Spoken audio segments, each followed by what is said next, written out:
सोचो जरा, कितनी बार ऐसा हुआ है कि तुम्हारे पास एक जबरदस्त आइडिया था लेकिन कॉन्फिडेंस के साथ बोल नहीं पाए, या फिर तुम्हें कुछ कहना चाहा लेकिन वर्ड्स स्ट्रांग और इम्पैक्टफुल ही नहीं लगे। आज के लेसन में हम इसी प्रॉब्लम का सॉल्यूशन सीखने वाले हैं। Welcome to day 13 confident communication. आज हम देखने वाले हैं कि कैसे अपनी इंग्लिश को एक ऐसा पावरफुल टूल बनाया जाए जो तुम्हारी एबिलिटी को टोटली ट्रांसफॉर्म कर देगा। हम सीखेंगे कैसे कॉन्फिडेंटली बोलना है, कैसे अपनी बात से लोगों को इन्फ्लुएंस और परsuade करना है, और कैसे नेचुरली लीडर बनके सबके सामने वाले का ट्रस्ट जीतना है। यानी सिंपल वर्ड्स में इंग्लिश सिर्फ तुम्हारी जबान नहीं, तुम्हारी सुपर पावर बन जाएगी। So welcome back again on day 13। You all are watching learn it to Z English. My name is Fatima, master in English in just 90 days के डे 13 में आप लोगों का स्वागत है। चलिए बिना किसी देरी की वीडियो की शुरुआत करते हैं। So day 13 strategic English for problem solving and negotiation. इसका मतलब क्या है आगे समझ में आ जाएगा। वैसे तो आपको समझ में आ ही गया होगा, लेकिन फिर भी transform your English into a powerful tool for resolving conflicts, making deals and creating win win solutions in professional settings. अब भाई इसका मतलब क्या है? So transform your lines English into a powerful tool मतलब रिजॉल्विंग कॉन्फ्लिक्ट्स, मतलब जब दो लोगों या ग्रुप के बीच लड़ाई झगड़ा या डिसएग्रीमेंट हो जाता है तो इंग्लिश का यूज करके उसे पीसफुली सॉल्व करना, इसे कहते हैं रिजॉल्विंग कॉन्फ्लिक्ट्स। ठीक है, next is creating win win solutions, मतलब ऐसा सॉल्यूशन निकालना जिसमें दोनों तरफ को फायदा मिले, कोई हारे ना। थर्ड, मेकिंग डील्स, नेगोशिएशन करना, मतलब बातचीत करके फायदा वाली एग्रीमेंट फाइनल करना। सिंपल वर्ड्स में अपनी इंग्लिश को इतना स्ट्रांग बना लो कि तुम उससे प्रॉब्लम सॉल्व कर सको, स्मार्ट डील्स कर सको और ऐसे सॉल्यूशन क्रिएट कर सको जिसमें दोनों साइड का फायदा हो। ठीक है, यानी कि दोनों में से कोई भी ना हारे। ठीक है, स्पेशली जब तुम प्रोफेशनल इन्वायरमेंट में हो तब। ऑलराइट, तब इसका यूज हम करते हैं। सो बड़ी सवाल ये आता है कि वाई स्ट्रेटेजिक इंग्लिश मैटर्स, ये लैंग्वेज जो है वो मैटर क्यों करती है। तो first, it build trust. Diplomatic language create psychological safety and opens dialog channels effectively. तो जब तुम डिप्लोमेटिक लैंग्वेज यूज करते हो, मतलब soft and respected words use करते हो, तो सामने वाला सेफ फील करता है, डायलॉग के लिए ओपन हो जाता है और ट्रस्ट बिल्ड होता है। ठीक है, नेक्स्ट इज फाइंड सॉल्यूशन, मतलब strategic phrases guiding conversation toward collaborative problem solving rather than adversarial debates. मतलब स्ट्रेटेजीज का मतलब है अपनी बात को प्लान करके बोलना। इससे बातचीत फाइट्स या डिबेट्स में नहीं बदलती, बल्कि कोलैबोरेटिव प्रॉब्लम सॉल्व होती है, मतलब दोनों मिलकर सॉल्यूशंस निकालते हैं। Third and most important, create opportunities. Skilled negotiations use language to uncover hidden interest and generate mutual value. क्या मतलब, स्किल्ड लोग जैसे कि गुड नेटवर्कर्स जो होते हैं वो अपनी इंग्लिश स्मार्टली यूज करते हैं ताकि हिडन इंटरेस्ट समझ सके और दोनों तरफ के लिए वैल्यू क्रिएट कर सके। ऑल राइट, यानी fluency is not just about speaking correctly, it's about using English strategically to achieve your professional goals. ठीक है, मतलब इंग्लिश बोलना से लैंग्वेज सिर्फ सही ग्रामर बोलने का नाम नहीं है, ये एक स्ट्रेटेजी टूल है जो तुम्हें अपने प्रोफेशनल गोल्स अचीव करने में मदद करता है। सिंपल वर्ड्स में इंग्लिश इज इक्वल टू सिर्फ बोलने की चीज नहीं है, इंग्लिश एक स्मार्ट टूल है जिससे तुम लोगों से कनेक्ट करते हो, नई चांसेस क्रिएट करते हो और अपने करियर में ग्रो करते हो। That is why strategic language matters.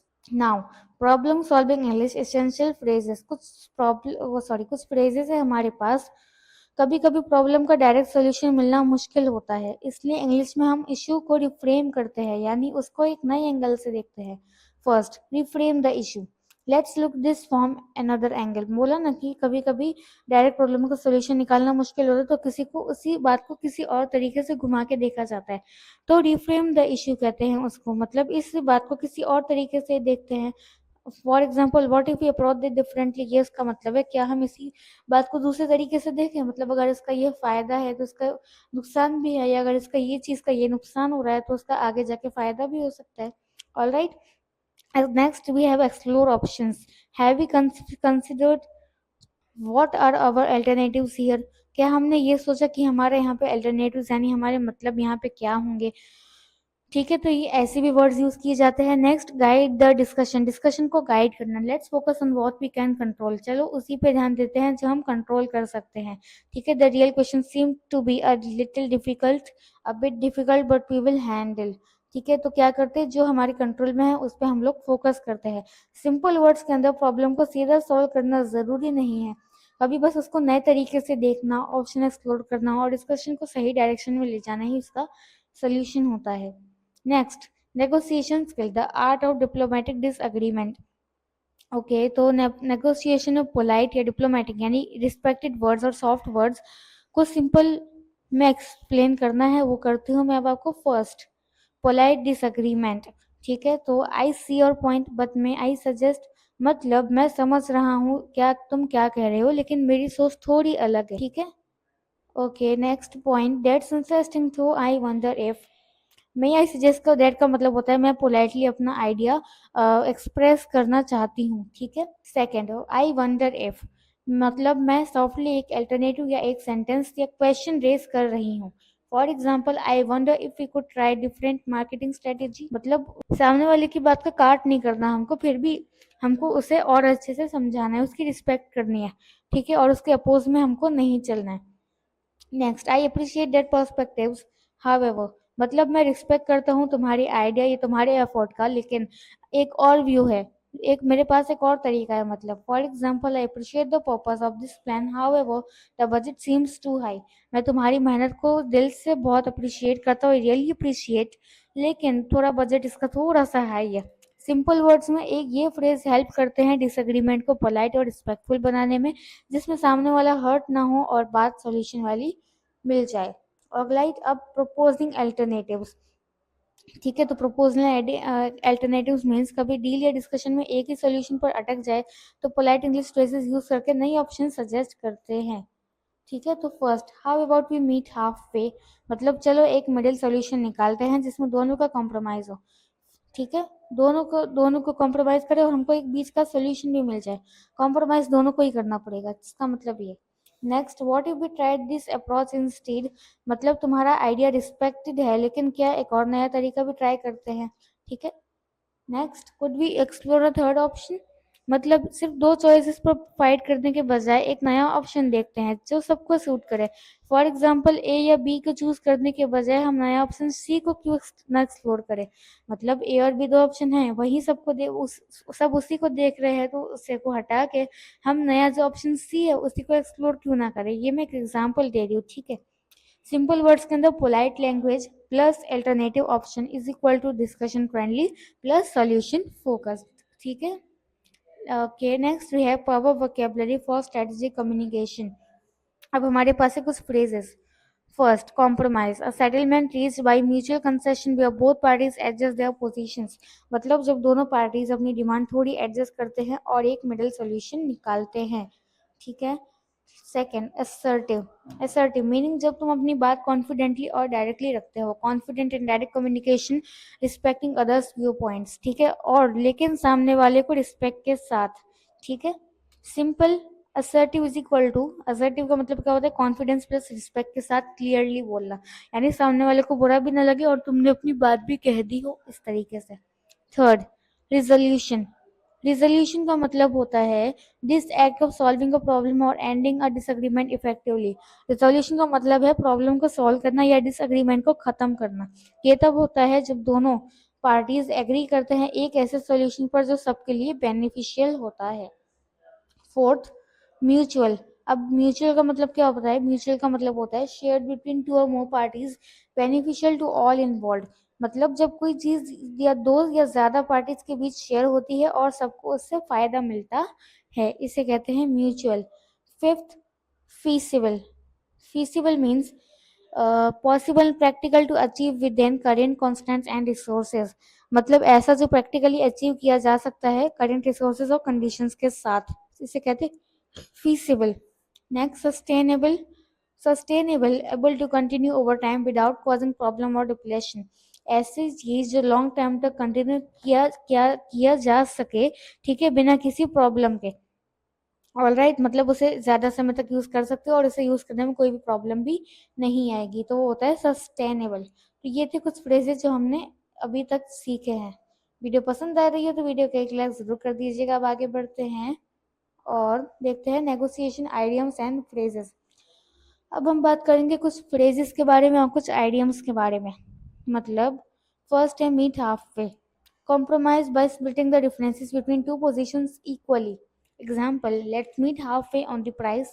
How about euro 75? उसका मतलब क्या होता है, जब दोनों पार्टीज अपने अपने डिमांड को आधा सेक्रीफाइस करते हैं और एक मिडिल सॉल्यूशन पर एग्री हो जाते हैं।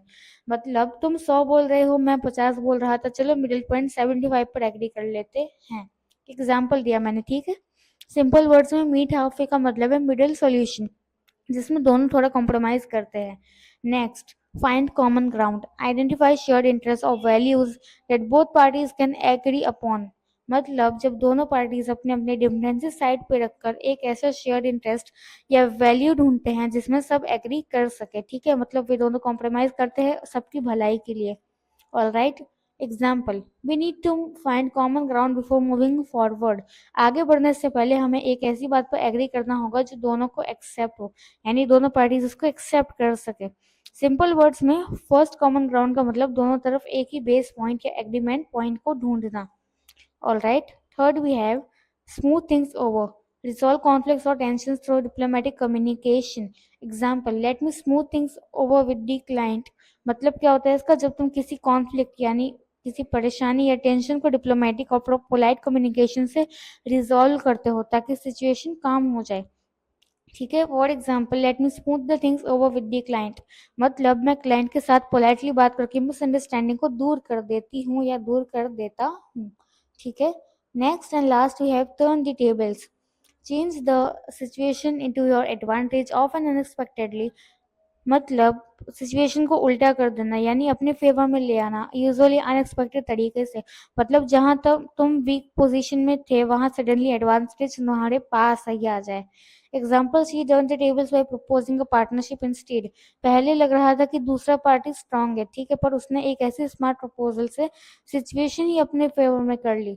सिंपल वर्ड्स के अंदर टर्न द टेबल का मतलब होता है गेम पलट देना अपने एडवांटेज के लिए, ठीक है।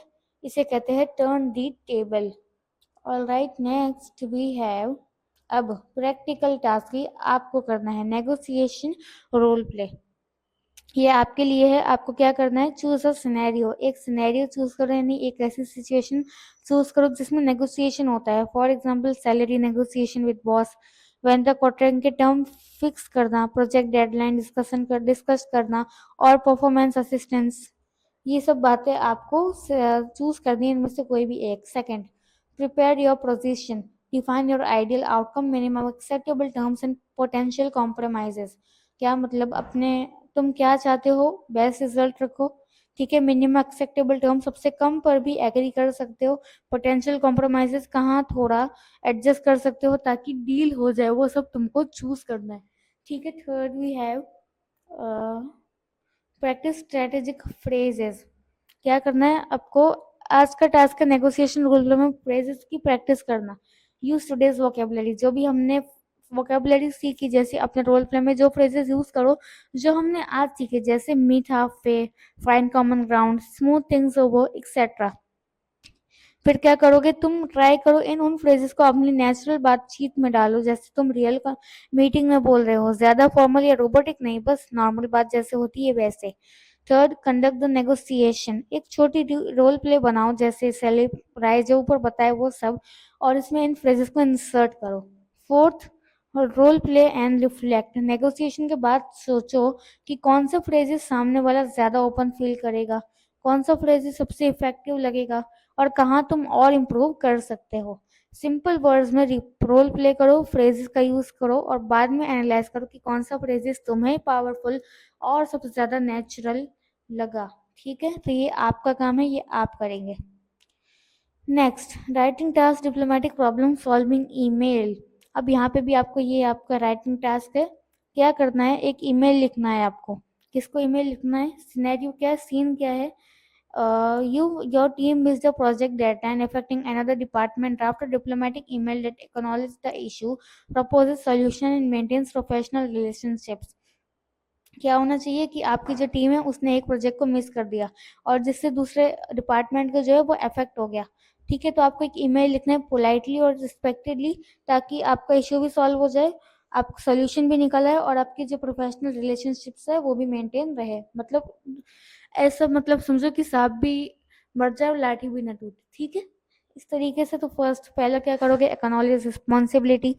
ठीक है, पहले अपनी रिस्पॉन्सिबिलिटी बताओगे कि तुम्हें करना क्या है। ठीक है, नेक्स्ट क्या करोगे, propose solution to resolve this, I suggest you implement the following action plan. क्या सोल्यूशन क्या दोगे इसको सुधारने के लिए, इसमें सुधार करने के लिए मैं ये सजेस्ट करता हूँ कि हमें ये एक्शन प्लान को इम्प्लीमेंट करना चाहिए।